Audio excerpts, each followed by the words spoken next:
ഇവിടെ ഇസ്ലാമോഫോബിയയുടെ വേറൊരു ഐറ്റമാണ് കോയലീഷൻ വിത്ത് റിഗ്രസീവ് ലെഫ്റ്റ്. ഈ ബന്ധം ശരിക്കും it's A bond between Iago and Othello. ചിലയിടത്ത് ഒഥല്ലോ, ചിലയിടത്ത് ഇയാഗോ. തിരിഞ്ഞു വരാം, മാറിയും തിരിഞ്ഞു വരാം. ചൈനയിൽ വേറെ ആയിരിക്കും, അല്ല ചെച്ചിനിയയിൽ വേറെ ആയിരിക്കും, അല്ലെങ്കിൽ ഇന്തോനേഷ്യയിൽ വേറെ ആയിരിക്കും. പക്ഷേ എന്നതിലൊരു ബന്ധമുണ്ട്. രണ്ടുപേരും പരസ്പരം നാശം ആഗ്രഹിക്കുന്നു. പക്ഷേ ദേ ആർ ടുഗദർ.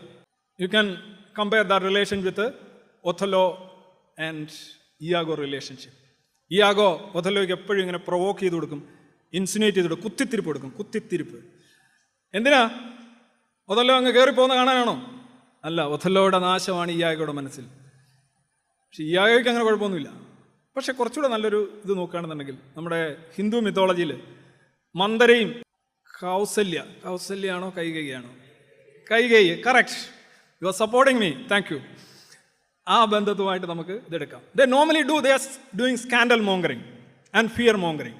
ഇവിടുത്തെ ഒരു റിഗ്രസീവ് ലെഫ്റ്റ് എന്നൊക്കെ പറയുന്ന ആളുകളുണ്ട്. അവരെപ്പോഴും ചെയ്യുന്ന രണ്ട് കാര്യങ്ങളാണ്: scandal mongering, fear mongering. Fear mongering, scandal mongering. നുണപ്രചരണങ്ങൾ നടത്തുക, ഭീതി വ്യാപാരം നടത്തുക. ഭീതി വ്യാപാരം നടത്തുക, നുണപ്രചരണം നടത്തുക, കുത്തിത്തിരിക്കുക. എന്നിട്ട് അവർ പറയും ഞങ്ങൾ വളരെ മതേതര ബോധമുള്ളവരാണ്.